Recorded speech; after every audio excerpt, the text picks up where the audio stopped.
Why do some comments cut so deep?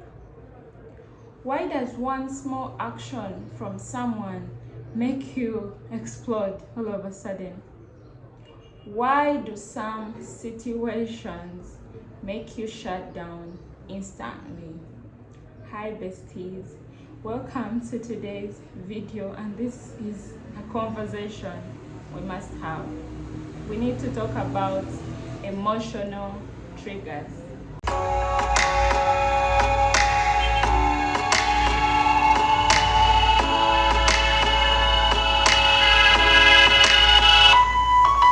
Emotional triggers are emotional reactions that feel bigger than the moment. But if you asked me to explain emotional triggers to, let's say, a 7-year-old, I would say emotional triggers are things that make us feel big feelings quickly. It's like a button. When you press that button, then a big machine starts. Likewise, emotional triggers are like buttons in our hearts. When these buttons are pressed, they cause us to feel certain feelings. Emotional triggers can be both positive and negative, and we're going to see an example from each of these. Let me start with the positive aspect of it. Let's take an example. For example, there was a girl called Cinderella. When Cinderella was young, on a Sunday morning, her grandmother would bake cookies, and while they were baking cookies, they would play her favorite song. Now, years have passed, and Cinderella right now is grown up.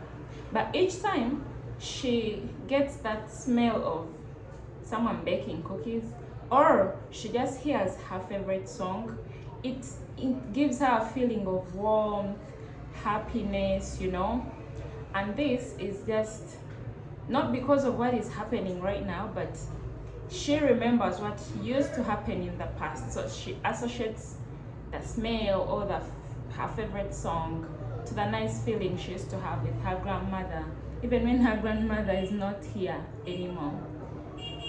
On the negative side of it, let's take an example of a boy called Jaden. Jaden is 10 years old, but around 8.5 years old, he had a dog.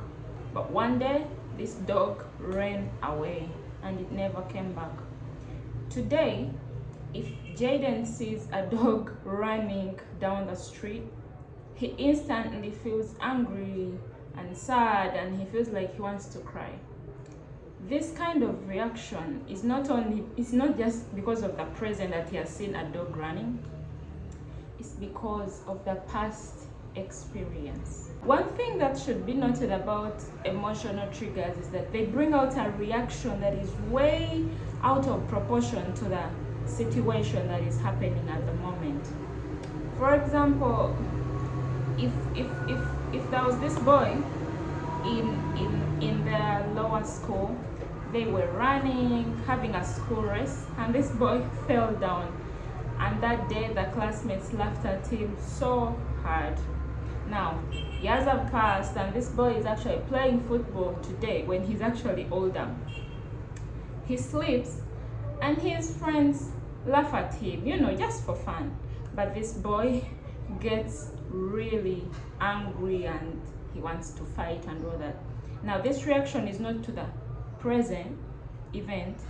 It's pointing to, in his mind, he's remembering what happened to him years back when everyone laughed at him. So these reactions are usually way out of proportion to what is happening, and you have a reaction that is, the situation wouldn't have actually deserved this kind of reaction. In today's video, we are going to break down and see how these triggers guide you towards healing and emotional clarity. What are emotional triggers? Now, a trigger can also be called a stimulus, and this stimulus leads to a huge emotional reaction. The reactions we're talking about in this video could be anger, shame, sadness, insecurity, or jealous, or any other reactions that you could name. Now, the reaction is actually coming from the past experience, not the current moment. So a trigger is like, it's like someone touching a bruise that you had forgotten is actually there. You will feel pain, but the touch is not the cause of pain. The bruise is. Why do we get triggered? Now, we get triggered because of the wounds that were created in, let's say, childhood or past relationships or the previous painful life experiences you've had. So you're getting triggered because of these core wounds.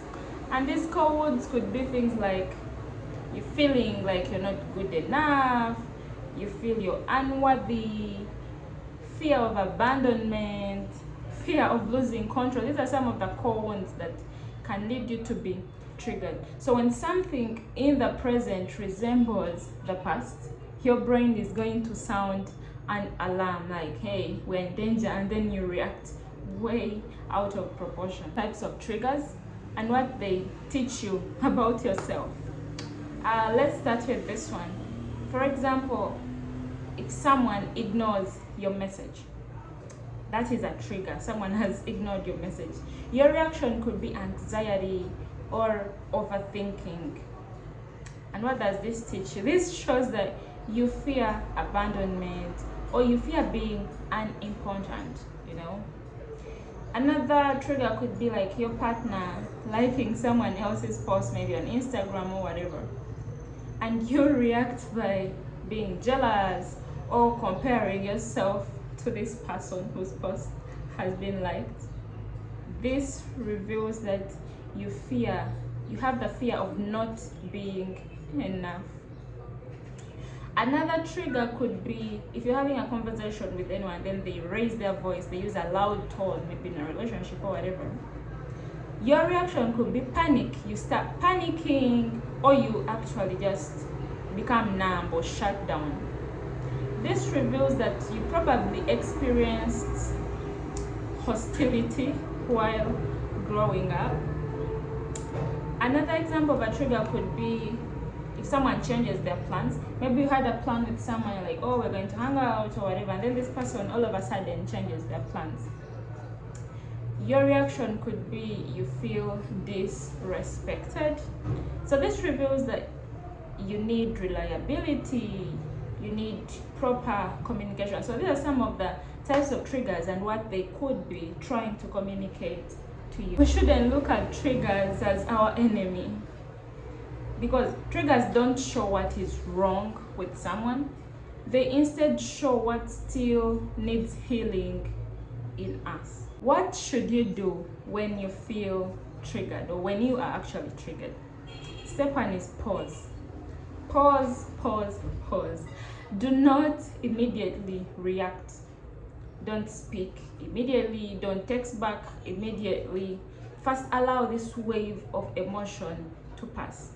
After you've paused and the emotion has passed, then you can name the emotion.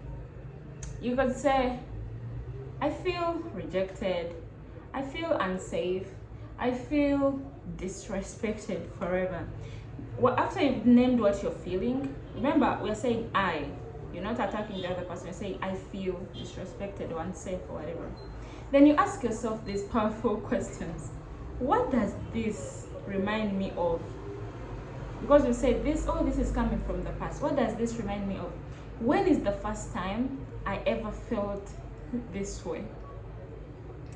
So, because, you know, we need to go back to the root cause. And then you also ask yourself, is this pain from the past jumping into the present? And after you've asked yourself these important questions, you need to communicate from a place of awareness and not reaction, you know.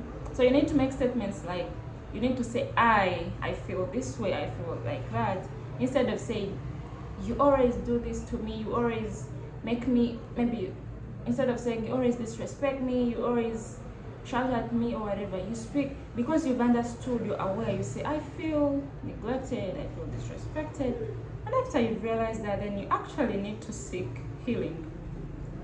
You can get a therapy, you can start journaling, you start setting your boundaries, have self-compassion and self-worth practices. If there is anything you should take away from this video, is the fact that triggers are teachers. When you are triggered, your inner child is asking for attention. Instead of saying, oh, why does this keep happening to me all the time? Instead, ask yourself, what is this trying to teach me? Because every emotional reaction is actually a message, and we need to pay attention. You deserve consistency, you need love and validation, you need to feel safe, and you should know that you are worthy. There is a book called Managing Your Triggers Toolkit. It was written by Robert Gass and Judith Ankara. These authors have this to say about triggers. They say all human beings have emotional hot buttons. I'm going to just try and rephrase it. You can check out the book if you like. They say all human beings have emotional hot buttons. Something happens or someone says something to us, and all of a sudden it's like a button has been pushed and we are grabbed by this intense emotional reaction. It's a great book, you should check it out. So everyone has these buttons and they can be pressed any minute. David Rachel, in his book of How We Can Stop Reacting and Start Healing, describes triggers as stimuli that provoke immediate but disproportionate emotional reactions, and these are rooted in the past experiences. So this just proves that these things have a history with your past. That's where they're all coming from. Triggers do not expose your weaknesses. Rather, they reveal where your strength is still being built. The more you understand your triggers, the more powerful you are going to become emotionally. If this message touched you, don't forget to share it with a person who needs it, or like, comment, subscribe, and tell me in the comments what triggers you've recently learned from. Thanks for watching and see you next week. Bye bye.